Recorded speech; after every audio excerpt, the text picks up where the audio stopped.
Welcome to Dodgers Daily. Casey Porter here. So glad that you decided to tune in. Fans, we have a very, very, very special guest today. Infielder in the Dodgers organization that got drafted last summer out of Boston College, Joe Vetrano. A big dude. You're going to want to see this guy. He joins Dodgers Daily. So, Joe, thank you so much. Yeah, I appreciate you having me on. Okay, man, when I first saw that you got drafted by the Dodgers, of course, I'm a huge college baseball fan, so I knew all about you from BC and all that. Super pumped about it. The two things that I knew that were really cool that I really wanted to talk to you about the most, one was that your dad was NYPD in New York City. That's really cool, a guy from Oklahoma. And then also that you got to play with him and Sheehan at Boston College. So address those two issues right off the bat. Yeah, I mean, growing up, obviously, Dad was a lieutenant at NYPD.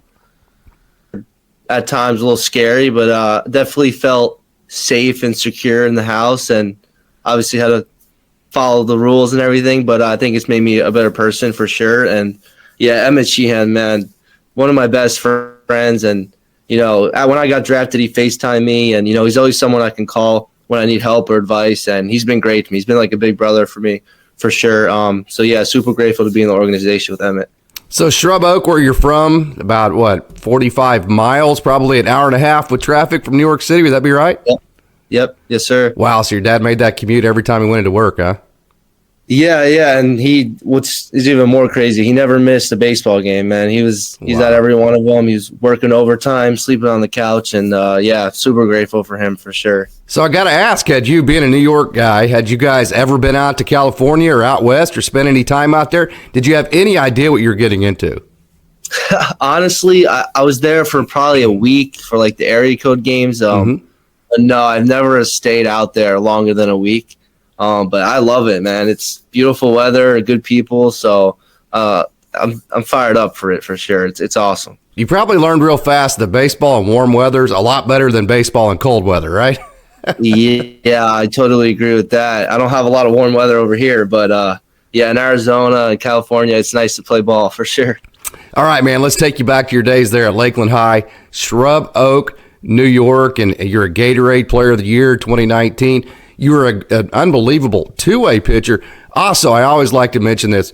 You know, you were on the honors list, the Dean's Honor List, both in college and in high school. I think that's very important that people understand. Tremendous career there back at Lakeland High School, Shrub Oak. Talk about your two-way career and taking your team to the two sectional championships. Yeah, I mean, those guys are like my best friends. They still are today. And Coach Casey, all the coaches there, they did a great job in, you know, just making me a better man, honestly. You know, baseball is always something that I had. But in high school, they really turned me into a man and showed me how I should play the game and how I should act. And I needed that more than anything. Coach Casey, I mean, he's like my second father. I talk to him all the time, like call him every day.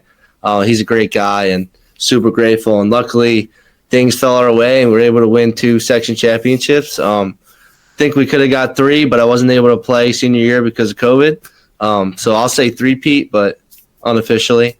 But yeah, Lakeland, I mean, it's been an awesome time there, and I'm super grateful to have the coaches and my friends there that really helped me and pushed me to get to where I am today for sure.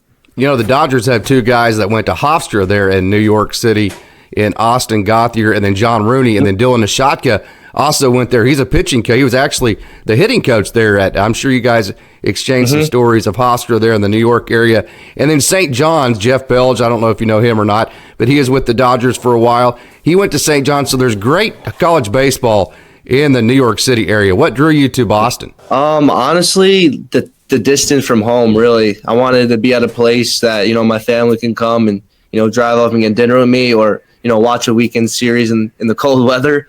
But yeah, it was just a good fit for me. I love Coach Gambino. I love the coaching staff. Love the academics there. Definitely used baseball to get into a place with good academics. But yeah, it was awesome. It was a great time there. I wouldn't have changed anything. Boy, when you drive up to Chestnut Hill, it just takes your breath away, doesn't it? It really does. It's special. Special place. Okay, so when you got there, you were still a two-way guy. You're a really good pitcher, got to pitch quite a bit your first year there in 2021. And then in 2022, shut it down, became basically just a one-way go at it. And obviously that's been very successful. So why'd you ditch the left-handed pitching? Well, it's a lot on the body, first off. Yeah. But honestly, my passion was in the box. I just love competing in the box. It was actually one game.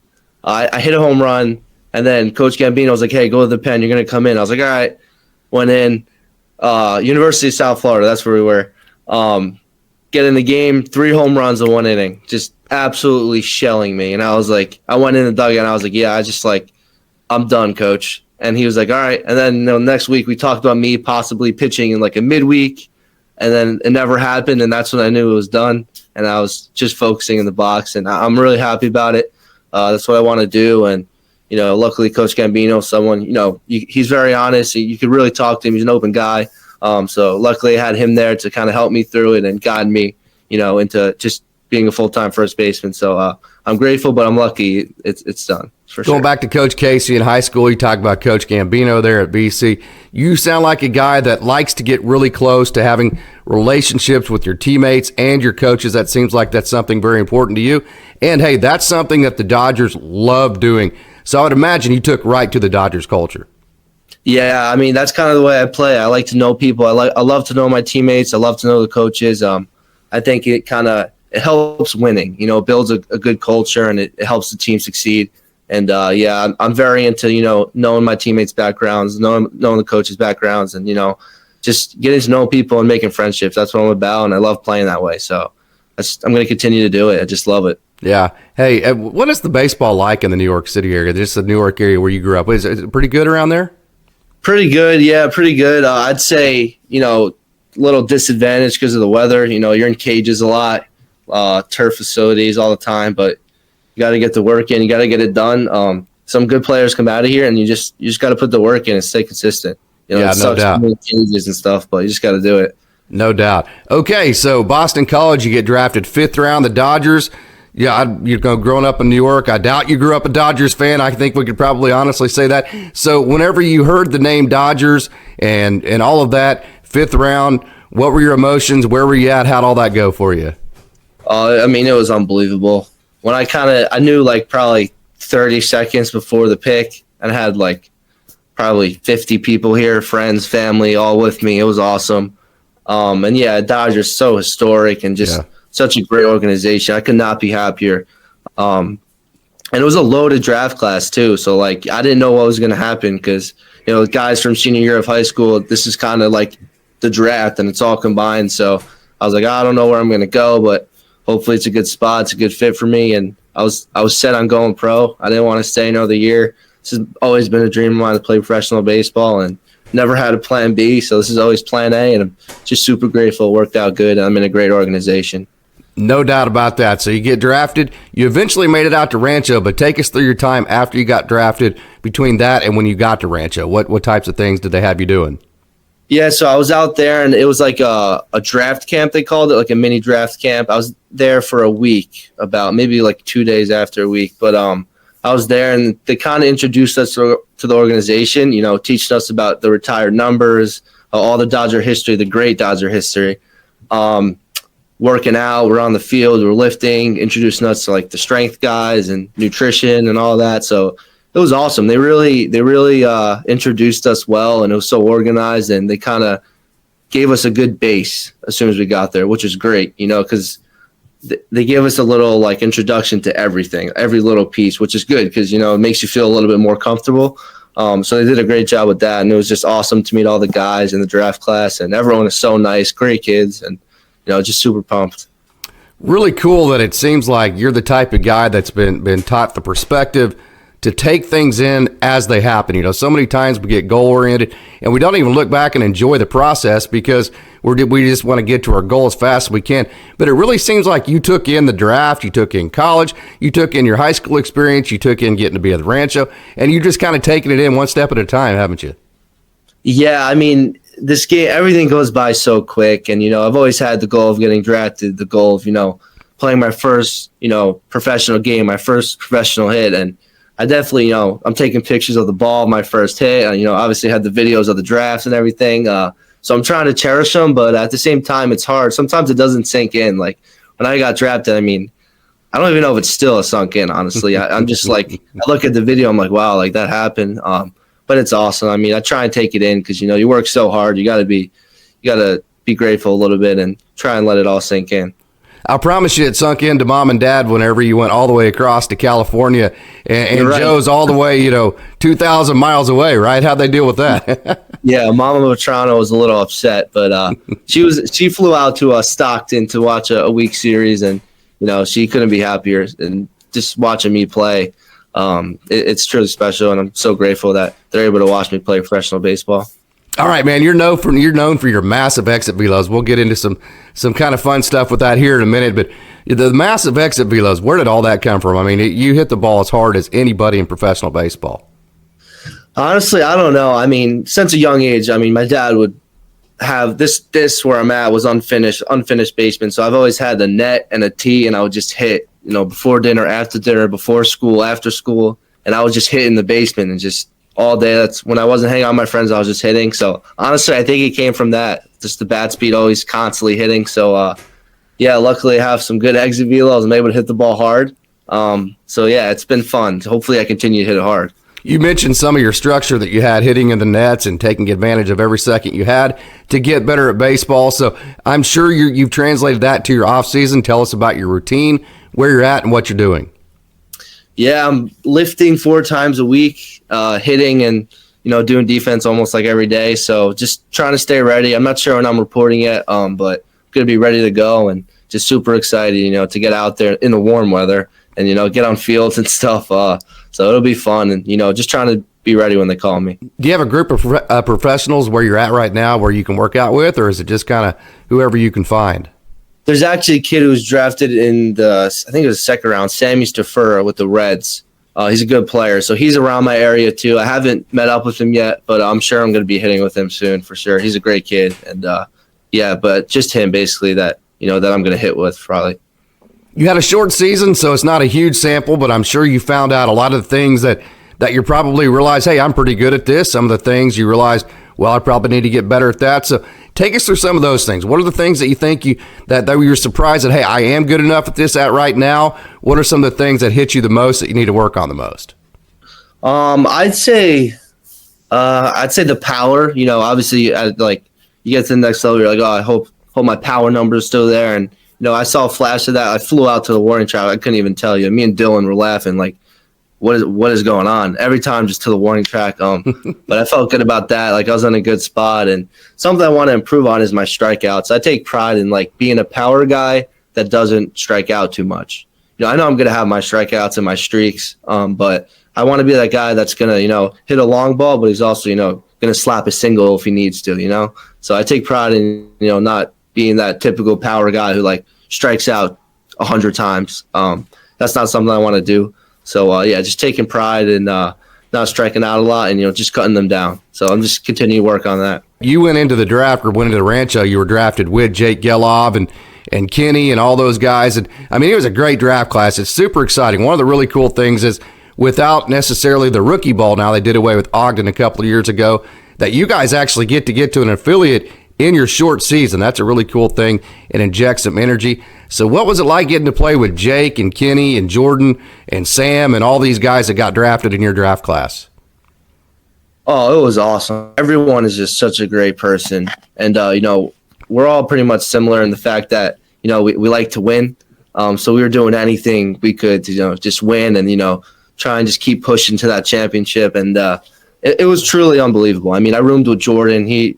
Great kid, one of my good friends now, even Jake. I'm going to live with Jake in spring training. So just they're all great people and great baseball players, all of them. So yeah, I'm just super excited to get back with them and start hanging out with them again. Okay, Joe, you ready to answer some fun questions so Dodgers fans can get to know you a little bit better? Yeah, let's do it. Okay, cool. All right. Rumor has it that there was somewhat of a back and forth between you and Jake Geloff. You just mentioned that you guys were drafted together last summer. You're going to room together at spring training and all that. There was a competition between who hit the ball furthest. I won't tell you who Dylan said he thought hit the ball the hardest. So, okay, between you and Jake Geloff, who hits the ball harder? Oh, I'll just say we both have our moments where we hit the ball harder than each other. I'm not going to say one hits it harder, but Jake's an unbelievable player, and he hits the ball very hard. So I'd say we're the same. We're the same. Unless he comes on and says differently, then we'll have to. Then I'll have to get back on and Yeah. Oh, fantastic. Do you guys feed off each other like, oh, yeah, you think you hit that ball hard, right? Well, watch this. You ever do any of that? Oh, for sure. Yeah. I mean, sometimes we're in the same BP group, and, when I see him launch a ball in my head, I'm like, all right, Jake, I'm going to have to launch it farther. So it gets a little competitive, but it's good. All right. Fantastic. What is more exciting, getting a huge out of the mound like you did at Boston College and back in high school, or hitting a big home run? Hitting a big home run. It's special. Especially like celebrating with your teammates after you hit it. You're fired up, and man, my body sometimes just goes numb just because I'm so fired up. But yeah, definitely hitting a home run for me. What is the coldest environment that you ever had to play a baseball game in New York or in Boston College? When I was at BC, we played UConn in the midweek game, and oh my God, we went back to the box score, and the weather, it has like the weather. And the weather said ice skating weather. It probably wasn't even legal to be playing baseball. That's how cold it was. But we got the game in, got the win, and went back home. But man, it was freezing. Do you have any unusual talents? I'd like to say I'm a decent poker player. Oh, nice. That's going to be big in the clubhouse. Exactly. Okay, this is your chance to thank all the people. Anytime you have a guy like Joe Vetrano who's had as much success as you've had, high school, college, professional baseball, there's a lot of people along the way that have helped and touched your life. I'm sure this is your chance to thank whoever you want to thank. Oh, man. I'd say first and foremost, my family. They've sacrificed so much for me to just get to this point. High school coaches, Bill Casey, as you mentioned. Everyone there has just been unbelievable for me. Truly turned me into a better man at Lakeland. And then Coach Gambino and his staff further developing me into a better man. I've just been around some great people, and they really helped me get to this point. Even in Summer Bowl, I mean, the Appalachian League, I had Rick Magnanti. He was a former scout. He truly helped me get back into the transition into just hitting.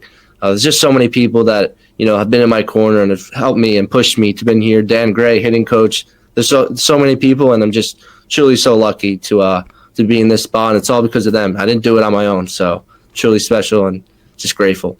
We have a running narrative on your manager there at Rancho Cucamonga, John Shoemaker, and that is that nobody seems like they've ever seen him out of uniform. You ever seen him out of uniform? He's very professional, right?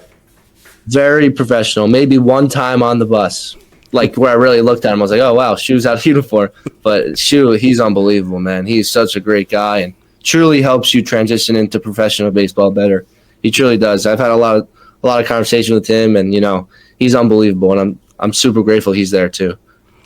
All right, Joe. Hey, man, this has been an absolute pleasure to get to meet. Like I said, I followed you in your college career there at Boston College. Super excited when I saw you got drafted with the Dodgers. Followed you as much as I could when you're at Rancho. They need to get a video stream up for their home games so we can watch that video of all the Rancho games. But, hey, Joe, I know you're super busy, and so I thank you so much for joining Dodgers Daily. Hopefully this isn't the last time we talk. Yes, sir. I appreciate it. Thank you for having me.